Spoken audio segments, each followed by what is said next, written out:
Welcome to our channel, folks. Today, we're lacing up our boots and venturing deep into the unsettling unknown, because we're diving headfirst into the dark and eerie world of hiking horror stories. These are not your average campfire tales. No, these are real experiences, true accounts from those who dared to explore the wilderness, only to find themselves face to face with the unexplainable. So, gather close, make sure you've got your flashlight handy, and prepare to be chilled to the bone. These true tales will send shivers down your spine. The trail that vanished. I've always been drawn to the wilderness, to the untamed beauty of nature. As a seasoned hiker, I thought I'd seen it all, from the misty peaks of the Rockies to the rugged terrain of the Sierra Nevada. But nothing prepared me for the unsettling journey that began on the Appalachian Trail. It was a crisp autumn morning when I set foot on that verdant ribbon of earth. The air was fresh, tinged with the scent of pine needles and damp soil, the kind of earthy aroma that seemed to breathe life into every corner of the forest. Sunlight filtered through the canopy above, casting dancing shadows on the forest floor, creating a mosaic of light and dark that invited exploration.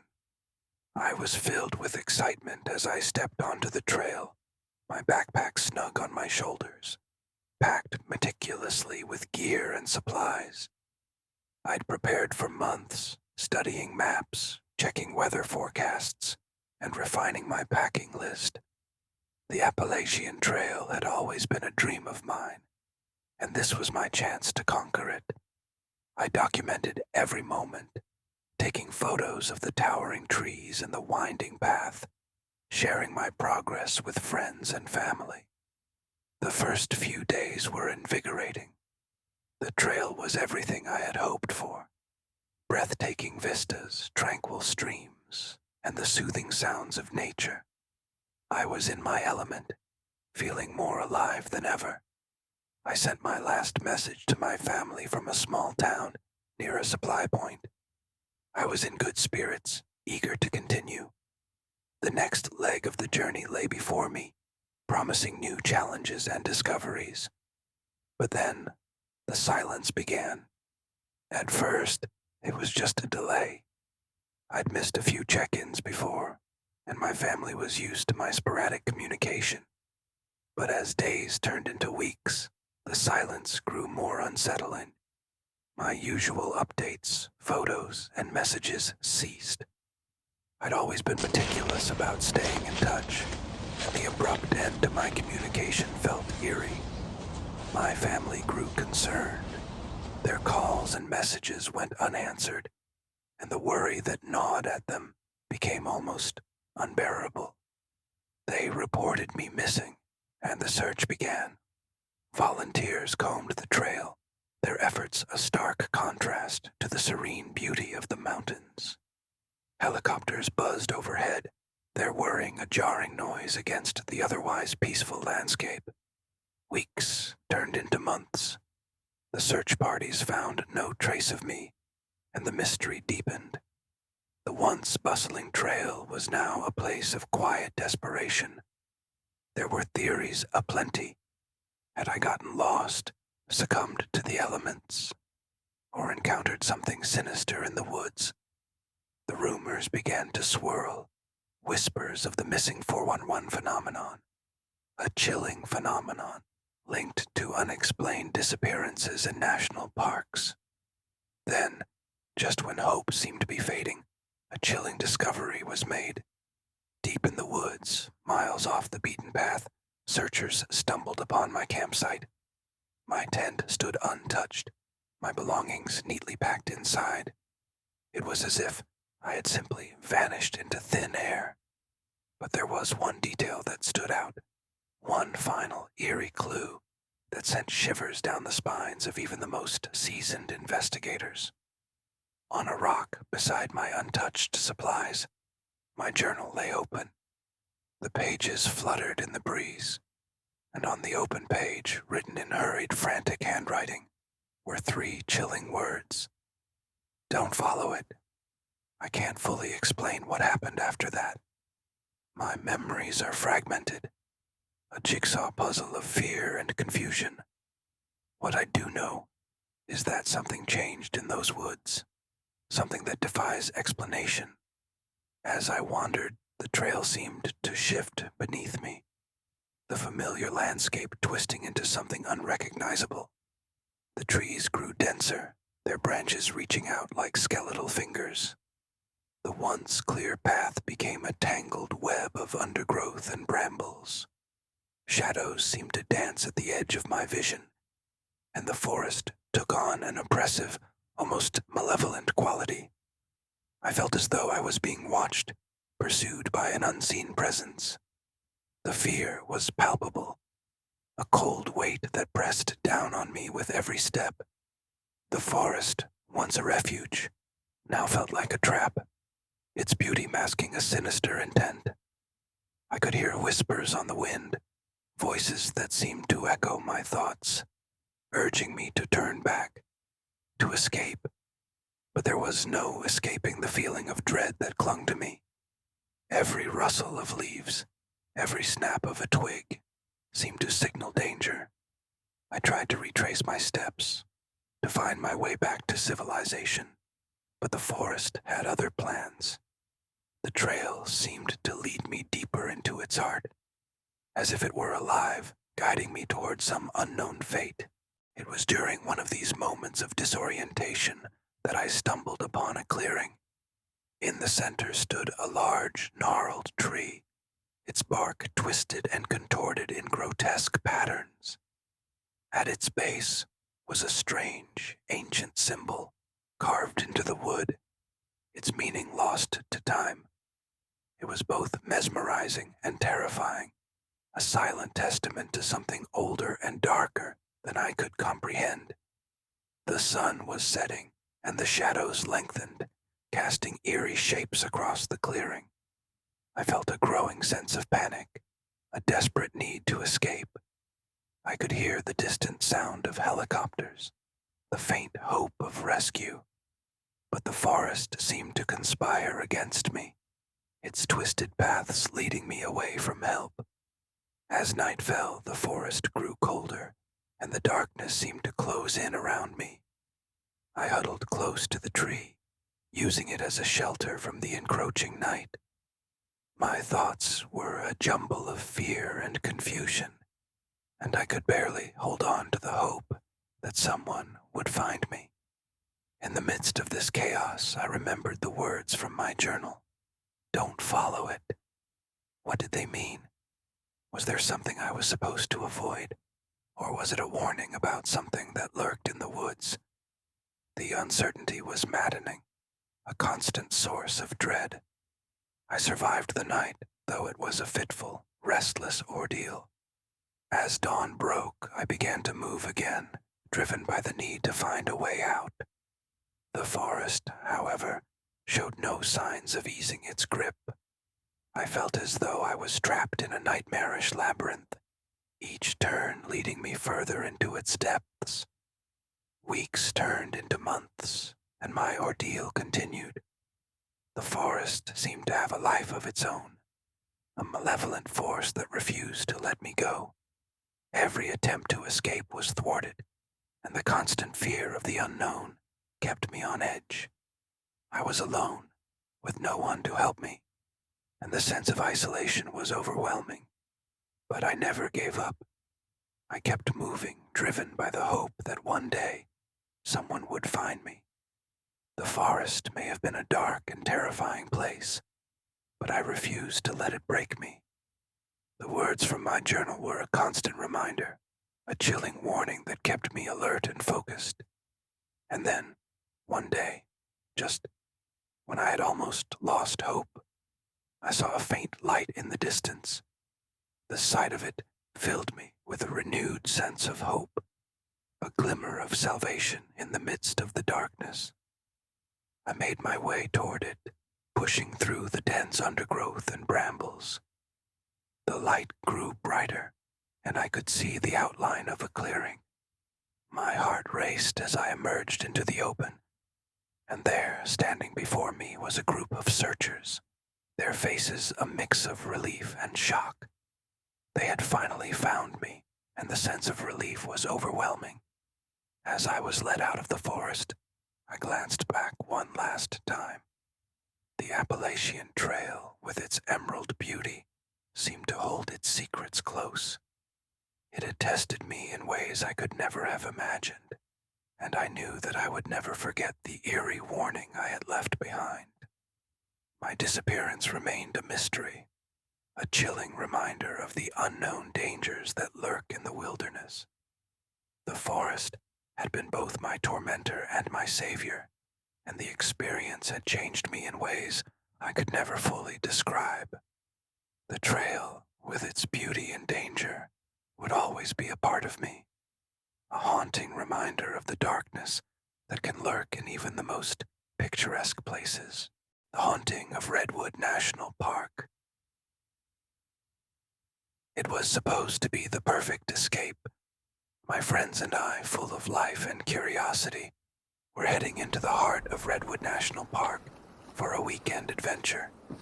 We'd heard about the park's beauty and its grandeur, the towering trees, the whispering wind, the serenity of nature. Little did we know, we were about to enter a place where reality and nightmare blurred into one. We were young, eager, and brimming with anticipation. The early morning sun filtered through the treetops as we loaded our backpacks and set off. The forest greeted us with the rich scent of damp earth and pine needles, a fragrance that seemed almost to promise an escape from the mundanity of daily life. Our laughter bounced off the trees, a stark contrast to the silent, ancient woods surrounding us. The trail wound deeper into the forest, and with each step, the sunlight became a distant memory, struggling to penetrate the dense canopy above. The further we ventured, the more the forest seemed to close in around us. The chatter of birds and the rustling of leaves were our only companions, punctuated by the occasional distant call of a crow. As the day wore on, our laughter began to fade, replaced by a creeping unease. The air grew heavier, the once cheerful whispers of nature now seeming to carry the sense of foreboding. We had heard rumors about the park's reputation, whispers of lost hikers and unexplained phenomena, but we had dismissed them as nothing more than folklore. Dusk fell upon us like a shroud, and the forest began its transformation. Shadows lengthened and deepened, taking on menacing shapes that danced at the periphery of our vision. The temperature dropped, and an icy chill clung to the air. We pressed on, determined to find a suitable spot to camp before darkness enveloped us completely. That's when we stumbled upon it, a clearing bathed in an unnatural, ethereal glow. It seemed out of place in the otherwise darkening forest. In the center stood an ancient redwood, its gnarled branches reaching out like skeletal fingers toward the twilight sky. At the base of the tree, half hidden in the encroaching shadows, was a figure. Our hearts pounded as we approached, our footsteps hesitant and wary. The figure was an old woman, her face obscured by a thick woolen shawl. She sat perfectly still, her eyes closed, as if in deep meditation. The sight of her seemed strangely out of place, and a chill ran down my spine. Sarah, one of my closest friends, stepped forward. Her voice trembled slightly as she spoke. "Excuse me, ma'am. Are you all right? Do you need any help?" The figure did not move, and the silence stretched between us, broken only by the whisper of the wind through the trees. Sarah took another step forward, her hand reaching out to touch the woman's shoulder. It was then that the figure moved. Slowly, deliberately, it turned its head, and our eyes met. What I saw sent a jolt of pure terror through me. The eyes that looked back at us were not the warm, kind eyes of an old woman. They were cold, empty, devoid of any semblance of humanity. It was as if we were staring into an abyss where no light could reach.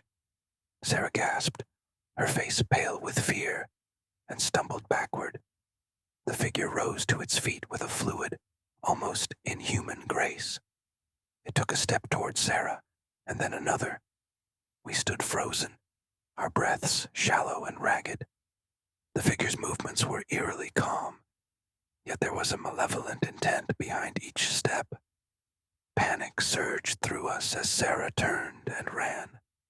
Her screams pierced the silence, echoing through the forest like a desperate cry for help.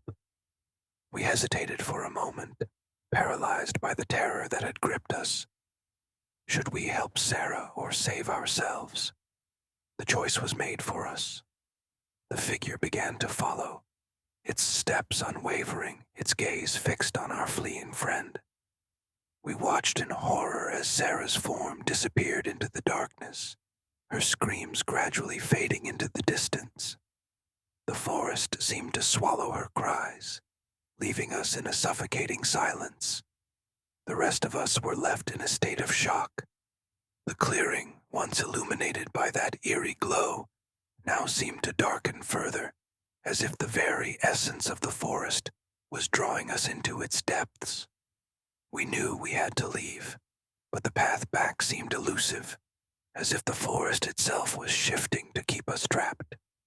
We stumbled through the forest, our eyes darting nervously among the shifting shadows. The air was thick with the scent of decay, and every rustle of leaves or snap of a twig sent us into fits of panic. The shadows seemed to come alive, their shapes morphing into grotesque figures that mocked our fear. Our minds raced, trying to piece together what had happened. Had the old woman been a specter, a guardian of the forest, or something far more sinister? We couldn't shake the feeling that something malevolent was watching us, waiting for us to make a fatal mistake. Hours seemed to stretch into eternity as we wandered. We tried to stay calm, but the forest had become a maze of terror. Each path seemed to lead us further away from safety, and the cold, oppressive darkness only deepened our sense of dread. Finally, we stumbled upon a small, abandoned ranger station. Desperate for shelter, we huddled inside, trying to make sense of the horror we had witnessed. The old woman's eyes haunted me, and I couldn't shake the feeling that she was still out there, lurking in the shadows. As we waited for dawn, our minds were plagued by visions of Sarah's last moments. We had to make a decision. Should we go back and search for her, or should we escape while we still could? The thought of facing the figure again filled us with dread, but the guilt of abandoning a friend was unbearable. Dawn broke, and with it came a fleeting sense of relief. The forest's sinister aura seemed to lift as the first light of morning filtered through the trees. We made our way back to the clearing, hoping against hope to find any trace of Sarah. The clearing was gone. The ancient redwood stood there, but the ethereal glow had vanished. There was no sign of the old woman or Sarah. It was as if the forest had swallowed them whole, leaving no trace behind. We returned to civilization, forever changed by what we had experienced. The forest remained a place of mystery and horror, a place where the boundaries between reality and nightmare had been shattered. To this day, we can't explain what happened, but the memory of that night in Redwood National Park will haunt us forever.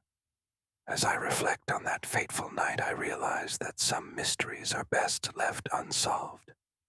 The forest holds its secrets close, and perhaps it's best not to disturb what lies hidden in the shadows. The haunting eyes of the old woman still linger in my dreams, a chilling reminder of the unknown that lurks just beyond the edge of our understanding. So, If you ever find yourself drawn to the depths of Redwood National Park, be wary. The forest is beautiful, but it also holds secrets that are not meant to be uncovered. And remember, sometimes it's better to heed the whispers of folklore than to challenge the darkness that lies within. I hope my tale serves as a cautionary reminder. There are places in this world where the veil between reality and the supernatural is thin. Redwood National Park is one of those places, and its shadows are not to be trifled with. The shadows of the Rocky Mountains. I've always found solace in the Rocky Mountains, where solitude and challenge go hand in hand. I'm Emily, an experienced hiker with a love for the wild, untamed trails. The mountains have been my refuge, a place where I escape the cacophony of everyday life and find peace amidst nature's grandeur. This trip was no different, until it became something I could never have anticipated.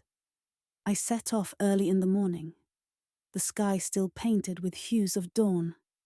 The crisp mountain air was invigorating, each breath a reminder of how alive I felt among these ancient peaks. My boots crunched rhythmically on the rocky trail as I ascended, the sun warming my face. The tranquility of the landscape was a balm to my soul. Days passed in a satisfying rhythm of hiking, resting, and exploring. Each evening, I'd set up camp in a new location, marveling at the beauty of the setting sun casting its golden light over the sprawling meadows. I was in my element, embracing the freedom and serenity that only nature could provide. But as the sun dipped below the horizon on the fourth day, a subtle shift began. It started as a tingling sensation at the back of my neck, a feeling that I was being watched.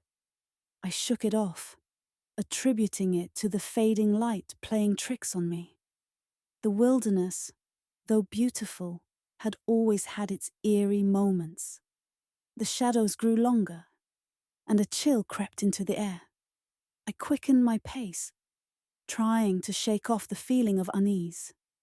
The forest seemed to close in around me, the trees casting long, menacing shadows.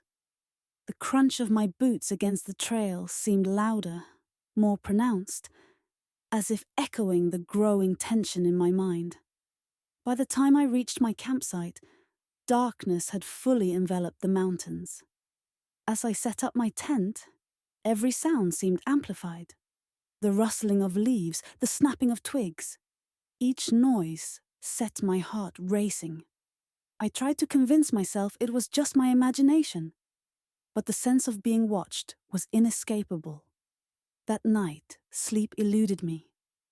Every creak of the tent fabric, every gust of wind sent my pulse racing. The darkness outside seemed alive, shifting and writhing. I kept imagining shapes moving just beyond the edge of my vision, though whenever I looked, there was nothing there. The nightmares came, vivid and terrifying. I dreamt of being hunted, of unseen eyes following my every move. I woke up several times, drenched in sweat, my heart pounding in my chest. The next morning, I awoke with a renewed determination.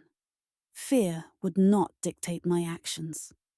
I broke camp and packed my gear, trying to push aside the lingering terror. As I prepared to leave, I noticed something disturbing. Large footprints, unfamiliar and deeply etched into the soft earth near my tent. They hadn't been there the night before. My blood ran cold. I was not alone. I set off, my senses on high alert.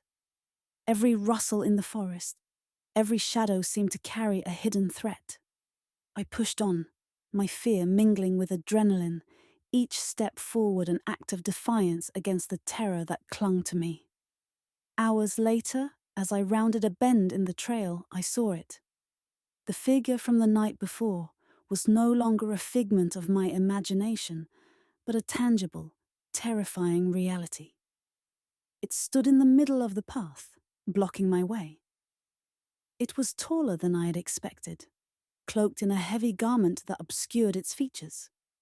The hood of its cloak shadowed its face, and an aura of ancient primal menace radiated from it. My heart raced as I took in the sight. The figure didn't move, didn't speak. It just stood there, a silent sentinel of fear. My mind raced. Was this some sort of forest spirit, or something more sinister? I couldn't tell. All I knew was that it blocked my way, and that I needed to make a decision.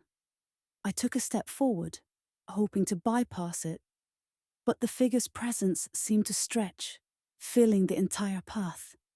It felt as though the forest itself was holding its breath, waiting for what would come next. I called out, my voice trembling despite my efforts to sound firm. "Who's there?" I asked, but the figure remained silent. The air grew colder and a sense of dread deepened. I took another step, and the figure's presence seemed to grow more oppressive, more tangible. I could almost feel its gaze even though I couldn't see its eyes. A sudden gust of wind whipped through the trees, and I thought I heard a whisper, an unintelligible murmur that sent shivers down my spine. The figure remained unmoved, its silence more terrifying than any words could have been. Desperation fueled my next move. I turned on my heel and fled back the way I came, my heart pounding furiously. The shadows seemed to chase me, the whispering wind mocking my fear. I pushed through the trees, stumbling over roots and rocks, driven by a primal urge to escape. I reached my campsite, breathless and disheveled, and packed my gear with frantic energy. I needed to get out of the mountains, to escape the suffocating presence that haunted me. As I hurried away, I glanced back one last time, but the figure was gone, vanished into the depths of the forest. The hike back was a blur, a frantic race to safety. Every shadow, every rustle seemed to hold a threat. I didn't stop until I reached the trailhead, the safety of civilization, a welcome relief. The mountains, once a place of solace, now felt tainted by the encounter. I've tried to rationalize what happened, to find a logical explanation. Perhaps it was an elaborate prank, or a figment of my overactive imagination. But deep down, I know what I felt, what I saw. The Rocky Mountains had shown me a side of themselves I was not prepared for, a darkness that lurked behind their majestic facade. Now, when I look back on that experience, it serves as a reminder of the thin veil between reality and the unknown. The mountains are still beautiful, still a place of wonder, but they hold their secrets well, and some shadows are better left unexplored. Thank you for watching. If you enjoyed these stories, don't forget to like, subscribe, and hit the bell icon for more spine-chilling content. Stay safe out there and happy hiking.